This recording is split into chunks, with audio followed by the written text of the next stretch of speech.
интересно, будем еще говорить о прогнозах.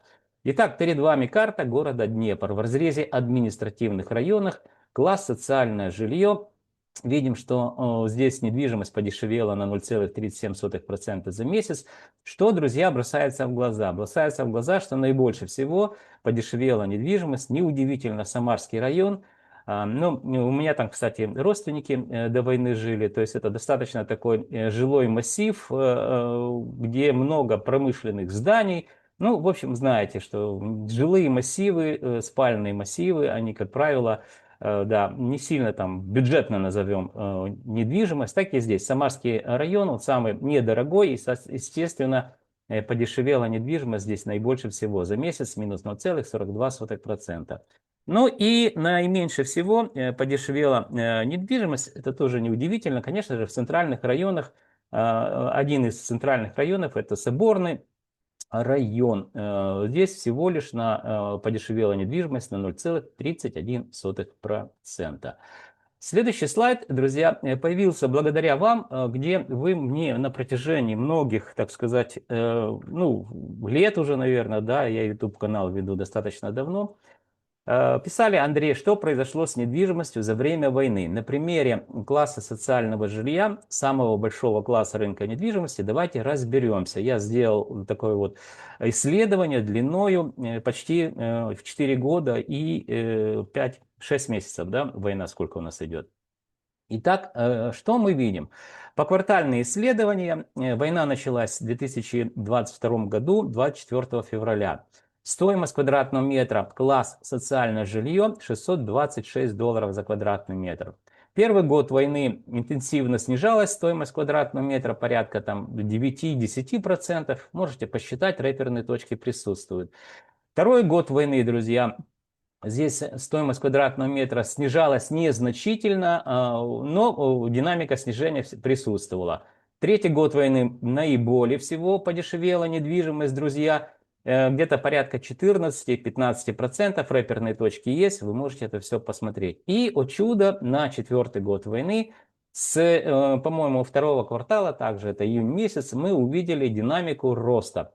И данная недвижимость данного класса росла практически до января месяца 2020, сегодня у нас 6-й год. То есть видим непонятное аномальное явление длиной чуть больше полгода наблюдались на рынке недвижимости.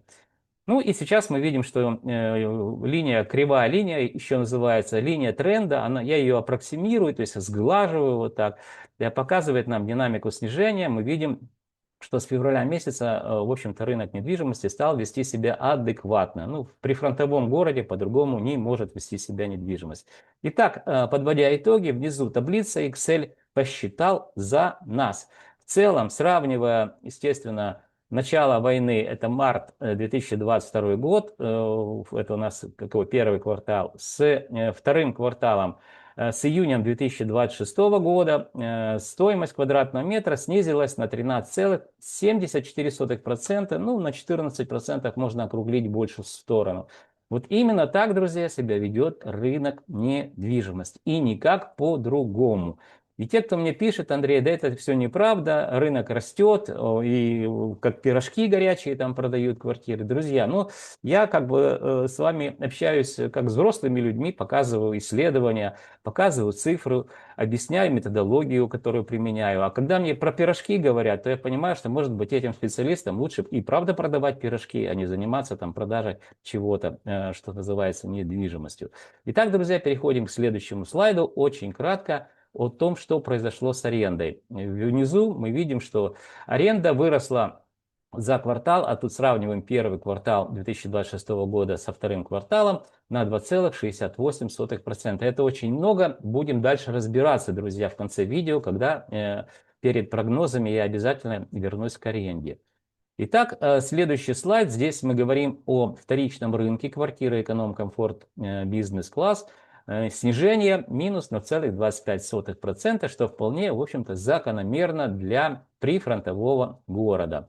Ну и следующий сегмент – первичный рынок. Напомню вам, первичный рынок – это квартиры, не сданные в эксплуатацию, и не факт, что они будут достроены, с учетом того, что это город Днепр.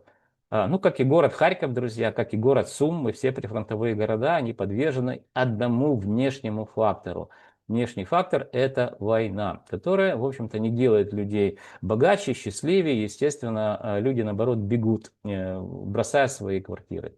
А первичный рынок еще и не построенный в придачу, но, в принципе, он есть. Пытаются люди что-то там продать, и видим, что рост на 0,39%. Это у нас квартиры эконом-класса. Первичный рынок квартиры комфорт бизнес-класс подорожали на 0,17% за месяц. Также первичный рынок квартиры элитного класса подорожали на 0,38% за месяц. Друзья, обратите внимание, что первичный рынок элитный класс квартиры только в 3 административных районах строятся квартиры подобного класса. Это Шевченковский, Соборный и Центральный. И, в общем-то, достаточно сильно еще отличается стоимость квадратного метра квартир одного и того же класса в зависимости от локации.